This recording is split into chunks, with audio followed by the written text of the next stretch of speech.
नमस्कार, मैं सुनीता फुलवारिया राजकीय महाविद्यालय जवाहरामगढ़ जयपुर से आपका स्वागत करती हूँ। हमारा जो टॉपिक चल रहा था वह टॉपिक था बाबर। बाबर के अंतर्गत हमने उसके आरंभिक जीवन, बाबर के आक्रमण के समय भारत की राजनीतिक दशा का अध्ययन कर लिया। आज हम जिस टॉपिक पर चर्चा करने जा रहे हैं वह टॉपिक है बाबर के द्वारा भारत पर किए गए प्रमुख आक्रमण। हमने पहले की वीडियो में बता दिया कि बाबर ने जब भारत पर आक्रमण किया तो उसने आरंभिक 4 आक्रमण किए। बाजोर, बेरा, सियालकोट, कंधार। इन आक्रमण के पश्चात उसकी और महत्वाकांक्षा जगी और उसने दिल्ली पर आक्रमण करने का मानस बनाया।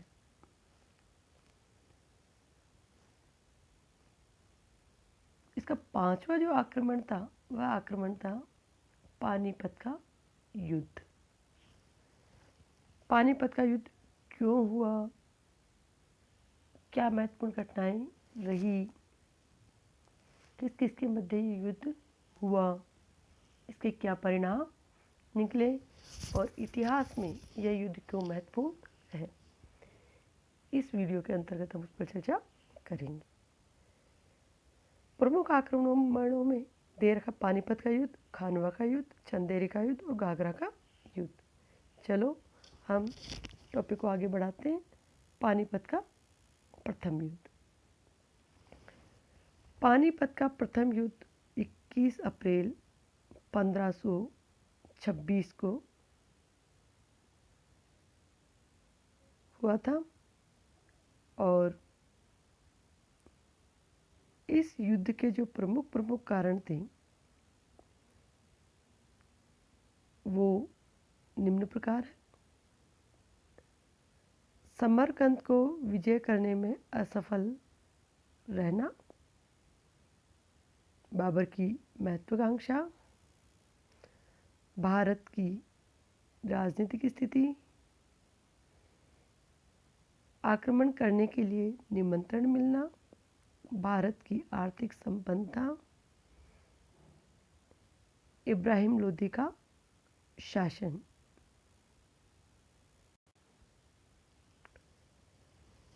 समरकंद को विजय करने में असफल रहना, इसकी हम बात करते हैं।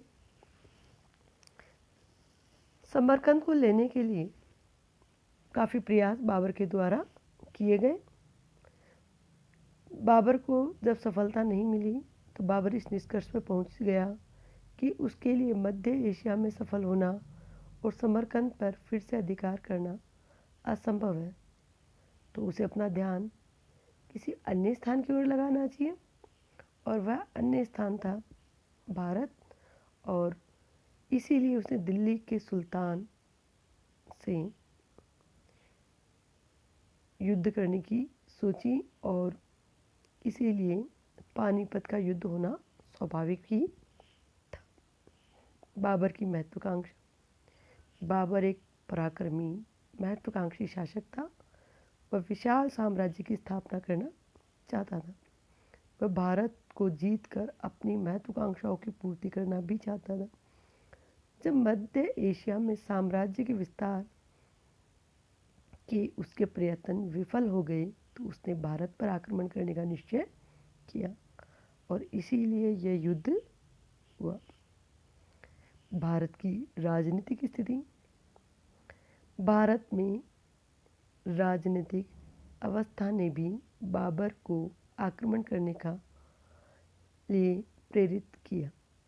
उस समय राजनीतिक दशा अत्यंत ही शोचनीय थी। राज्यों में राजनीतिक एकता का अभाव था। अनेक छोटे छोटे राज्यों में विभक्त थे तथा सदैव आपस में लड़ते रहते थे। यदि यहाँ कोई एक शक्तिशाली अथवा संगठित राज्य होता तो बाबर दिल्ली पर आक्रमण करने से पहले अच्छी तरह सोचकर ही आक्रमण करने आता, लेकिन उस समय राज्यों में आपस में एकता का अभाव था और आपस में संघर्षरत थे। इसलिए बाबर ने सोचा इनको तो हराना बड़ा ही आसान है और इसीलिए उसने आक्रमण किया। भारत आक्रमण करने के लिए निमंत्रण मिलना।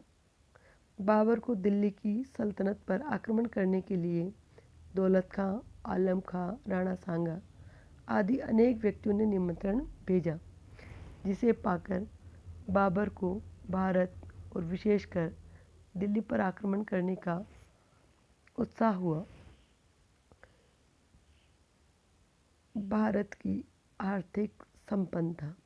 बाबर ने भारत की अपार धन संपत्ति के बारे में बहुत कुछ सुना था, इसलिए उसके लिए यह विशेष आकर्षण रखता था कि उसे अपने सैनिक अनुयायियों को धन से प्रसन्न करना था और वह धन उसे दिल्ली से प्राप्त हो सकता था। इसीलिए उसने आक्रमण किया। इब्राहिम लोदी का शासन। दिल्ली का सुल्तान इब्राहिम लोदी के शासन प्रजा और सगे संबंधियों में सही नहीं था। बाबर को इस बात का पूरा ध्यान था कि इब्राहिम लोदी अपनी प्रजा और सगे संबंधियों में बहुत ही बदनाम है। ऐसी अवस्था में बाबर जैसा महत्वाकांक्षी व्यक्ति इसका लाभ उठाना चाहता था और इसीलिए उसने आक्रमण किया।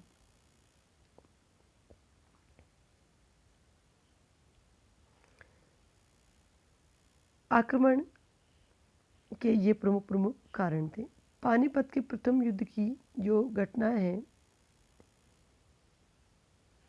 उस घटनाओं के अंतर्गत हम देखते हैं कि भारत को विजय करने का दृढ़ निश्चय करके बाबर नवंबर 1526 ईस्वी को काबुल से निकल पड़ा। दौलत खां लोदी ने कोई 40,000 सैनिकों के साथ उसका विरोध किया, परंतु हार खाई, उसे बंदी बना लिया गया। इस प्रकार बाबर का लाहौर पर अधिकार हो गया। कुछ समय विश्राम करने के बाद अपनी सेना को एक बार फिर से सुव्यवस्थित करने के पश्चात बाबर ने दिल्ली की ओर प्रस्थान किया। बाबर के पास उस समय कोई 12,000 सैनिक तथा बहुत सी तोपें थी, परंतु आशीर्वाद लाल श्रीवास्तव के अनुसार सेना में 25,000 सैनिक थे। उधर जब इब्राहिम लोदी को समाचार मिला तो कोई 1 लाख सैनिकों, हाथियों तथा अनेकों हथियारों आदि को साथ लेकर बाबर से मुकाबला करने के लिए चल पड़ा।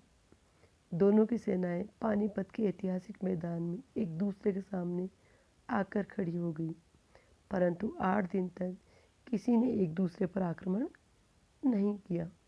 अंत में 21 अप्रैल 1526 ईस्वी को दोनों की सेनाएं एक दूसरे से भिड़ गई। बाबर, जो एक अनुभवी कुशल सेनापति था, अपनी सेना को पहले से ही बड़े सुव्यवस्थित ढंग से खड़ा कर रखा था। अपनी सेना के मध्यम भाग में आगे 7 तोपों के छकड़े खड़े कर दिए, जो आपस में चमड़े की रस्सियों से कसकर बंधे हुए थे। उन छकड़ों ने बाबर की सेना को शत्रु के तीरों से सुरक्षित रखा। छकड़ों के बीच में कहीं कहीं स्थान छोड़ दिया गया, जहाँ कच्चे मोर्चे तैयार करके मुस्तफ़ा और उस्ताद अली जैसे प्रसिद्ध तोपचियों को तैनात कर दिया। सेना के दाएं अंग को बचाने के उद्देश्य से उसे पानीपत के नगर के निकट खड़ा कर दिया और बाएं अंग को बचाने के उद्देश्य से उसके आगे खाइयाँ खोद दी और उन्हें ऊपर से पत्तों आदि से ढक दिया ताकि शत्रु उन्हें देख न सके। बिल्कुल दाएं और बाएं किनारों पर घुड़सवार सैनिक खड़े किए गए। मुख्य सेना के पीछे कुछ फालतू सेना भी रखी गई। इस प्रकार बाबर की सेना यद्यपि थोड़ी थी, परंतु रणभूमि में लड़ने का ढंग आता था। उधर इब्राहिम लोदी की सेना न तो इतनी सुरक्षित थी और न ही वह वैज्ञानिक युद्ध प्रणाली से परिचित थी। एक भीड़ की भांति आगे बढ़ी और बाबर की सेना ने उन पर आक्रमण कर दिया। आगे जब उसने तोपों के गोले पड़ते देखे तो वह आपस में तेज रफ्तार से भागी, जिससे उसने अपने ही बहुत से सैनिक कुचल डाले। उधर दोनों किनारों पर खड़े बाबर के घुड़सवारों ने उजबेगी चाल तुलगुमा को प्रयोग में लाते हुए इब्राहिम लोदी की सेना को पीछे से घेर लिया। इब्राहिम लोदी की सेना में भगदड़ मच गई। सैनिक अपनी जान बचाने के लिए अंधाधुंध इधर उधर भागने लगे। प्रसिद्ध इतिहासकार लेनपुन का कहना है कि बहुत कम भारतीय लड़ेंगे जब उन्हें घेरे में ले लिया जाए। परिणाम स्वरूप एक ही दिन में 15,000 सैनिक, जिनमें इब्राहिम लोदी भी एक था, पानीपत के मैदान में मारे गए। बाबर स्वयं इस विजय से प्रसन्न होकर लिखता है, सर्वशक्तिमान अल्लाह की कृपा और दया से यह मुश्किल काम मेरे लिए आसान बना दिया और आधे ही दिन में वह शक्तिशाली सेना नष्ट कर दी गई।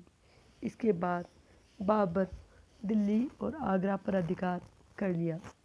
रात की कोष पर भी उसका अधिकार हो गया। इसी कोष में प्रसिद्ध कोहिनूर हीरा भी सम्मिलित था, जिसके विषय में कहा जाता है कि इसके मूल्य संसार भर के आधे दिन के व्यय के बराबर है।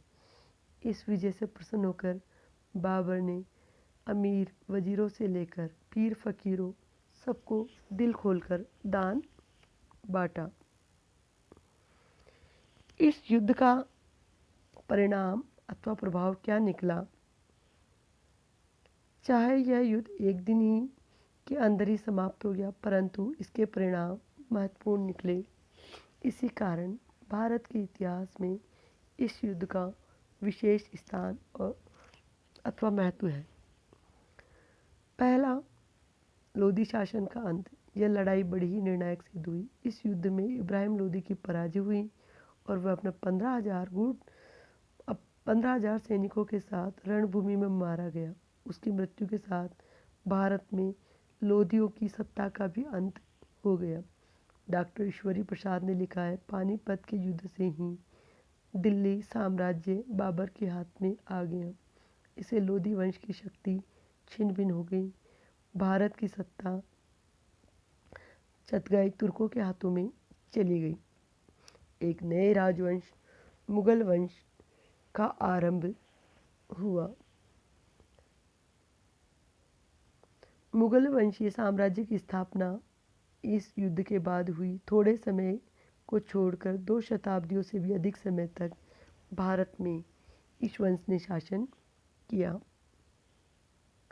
अफगान शासन का अंत। यदि लोदियों, खिलजी अथवा कोई अफगान जाति राज्य छीन लेती तो अंत के साथ अफगान का भी अंत हो पाता, परंतु जब यह राज्य विदेशी मुगलों ने छीन लिया तो लोदियों के अंत के साथ ही पठान शासन को भी आघात लगा। इस संबंध में लेनपुन लिखता है, पानीपत के युद्ध दिल्ली के अफगानों के लिए कब्र बन गया। इससे उनका राज्य नष्ट हो गया, उनकी शक्ति सर्वथा नष्ट हो गई। यह रणक्षेत्र ऐसा भयानक स्थान बन गया कि सूर्यास्त के पश्चात कोई मनुष्य उधर से गुजरने का साहस भी नहीं कर सकता था। भारतीय सभ्यता संस्कृति का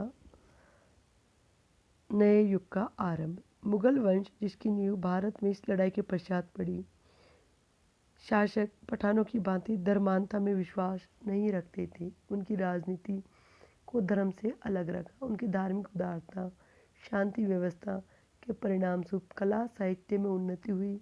हिंदू मुसलमानों का आपसी मेलजोल बढ़ा। इससे भारतीय सभ्यता और संस्कृति के एक नए युग का आरंभ हुआ। बाबर के बुरे दिनों का अंत। इतिहासकार रशब्रुक के अनुसार इस युद्ध ने विजयी होने पर बाबर के बुरे दिनों का अंत हो गया। उसको अब अपने प्राणों तथा सिंहासन की सुरक्षा के लिए चिंताग्रस्त होने की आवश्यकता नहीं थी। बाबर की शक्ति में वृद्धि।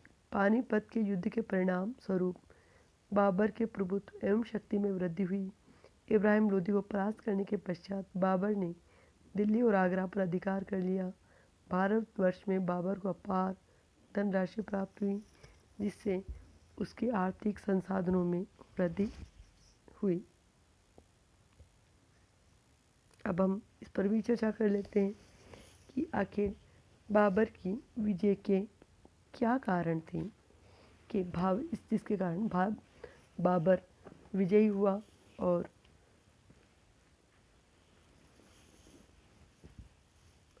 इब्राहिम लोदी की सेना पराजित हुई। इब्राहिम लोदी की जो हार का जो प्रमुख कारण है, इब्राहिम लोदी का बदनाम होना। अपने कार्यों के कारण वह बहुत बदनाम हो चुका था। उसे न केवल अपने अमीरों को वरन प्रजा को भी अपने विरुद्ध कर लिया था।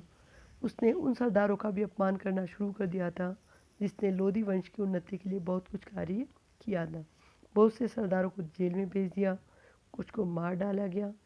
इस क्रूर नीति का परिणाम यह हुआ कि लोग सुल्तान के घोर विरोधी हो गए। उन्होंने सुल्तान को शांति से न बैठने दिया। एक इतिहासकार के मतानुसार अपने सख्त कार्यों से उसने अफगान अमीरों की सहानुभूति खो दी, उन्हें अपना विरोधी बना लिया।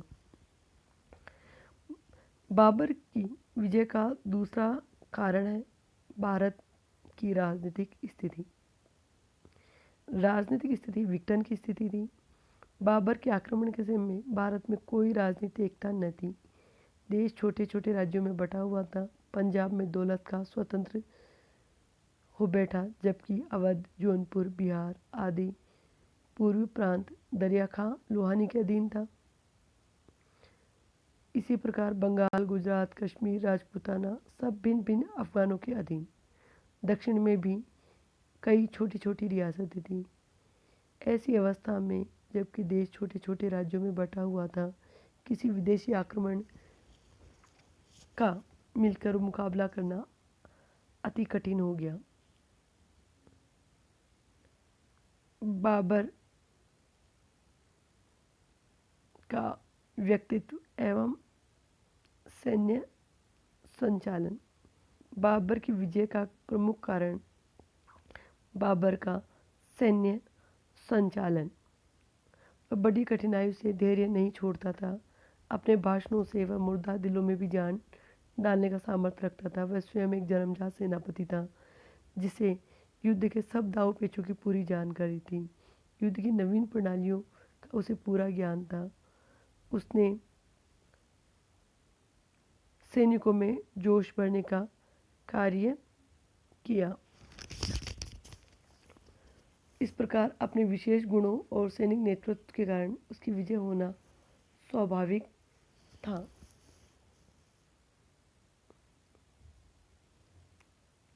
बाबर के द्वारा वैज्ञानिक पद्धति, सैनिकों की वैज्ञानिक पद्धति।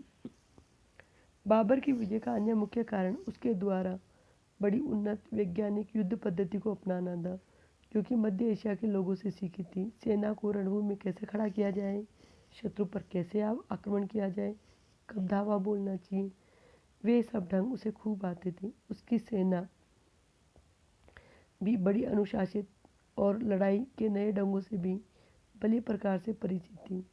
उन्हीं से उज़्बेकी चाल तुलगुमा का प्रयोग करना खूब आता था, जैसे शत्रु की सेना को चारों ओर से घेर कर नष्ट कर दिया जाता है। उधर भारतीय सेना में अनुशासन नाम मात्र का भी नहीं था और न ही लड़ाई के नए ढंगों से परिचित थी। वह बिना किसी निमंत्रण और नेतृत्व के भीड़ की तरह आगे बढ़ती जाती, जिससे सेना में हड़बड़ी मच जाती। भारतीय सेना की अधिक संख्या और हाथी भी लाभ के बजाय हानि का ही कारण बनते। हाथियों ने तो पाँव के नीचे अपने ही भारतीय सैनिकों को कुचल डाला। बाबर के सैनिकों की निष्ठा। बाबर के सैनिकों में वीरता के साथ साथ अपने नेता के लिए सब कुछ न्यौछावर करने की भावना थी। ऐसे वीर स्वामी भक्ति सैनिकों की सहायता के बिना बाबर भारत के लिए विजय करना बहुत कठिन हो जाता। उसके सैनिकों ने उसे अपनी स्वामी भक्ति का इन शब्दों में विश्वास दिलाया, अल्लाह ने चाहा तो जब तक हमारे शरीर में जान है हम त्याग और निष्ठा से मुंह नहीं मोड़ेंगे। इसके विपरीत भारतीय सैनिक केवल धन के कारण ही इब्राहिम लोदी के साथ थे। इतिहासकार के मतानुसार हिंदुस्तानी सिपाही कमज़ोर और आराम पसंद थे। इसके अलावा वे असंगठित, अशिक्षित और अनुशासनहीन थे। बाबर की के सैनिकों की निष्ठा ने उसे विजयी बनाया। अनेक अफगान का बाबर का साथ देना। इब्राहिम लोदी के शासक बनने के बाद अनुशासन बनाए रखने के उद्देश्य से कठोर नीति का पालन किया, जिससे अनेक सरदार उससे नाराज हो गए, उसके विरुद्ध षड्यंत्र कर रहे थे। इन सरदारों में पंजाब का सूबेदार दौलत खां, इब्राहिम लोदी का चाचा आलम खां। उन्होंने इब्राहिम लोदी पर आक्रमण करने के लिए बाबर को आमंत्रित किया। इस प्रकार बाबर को इनका समर्थन प्राप्त होने से नैतिक बल तो मिला ही, भारत पर आक्रमण करने के लिए वह प्रोत्साहित भी हुआ। बाबर के द्वारा तोपखाने का प्रयोग। बाबर की विजय का एक बड़ा कारण उसके पास बड़ा तोपखाना होना था। इस तोपखाने से भारतीय सैनिक इतने परिचित नहीं थे, इसलिए इस नई वस्तु को देखकर वे डर के मारे रणभूमि से भाग खड़े हुए। उस्ताद अली मुस्तफ़ा तोपखाने के ऐसे दो नेता थे जो अपने कार्यों से बड़ी सेना को भी भगा सकते थे। इस तोपखाने के प्रयोग से बाबर की सेना की विजय निश्चित हो पाई। इस प्रकार पानीपत का प्रथम युद्ध में बाबर विजय हुआ और इब्राहिम लोदी की हार के साथ ही दिल्ली की सल्तनत पर एक नए राजवंश का शासन प्रारंभ हुआ, जिसे हम मुगल वंश कहते हैं। आगे की वीडियो में हम बाबर के द्वारा लड़े गए अथवा किए गए अन्य प्रमुख युद्धों के बारे में चर्चा करेंगे। धन्यवाद।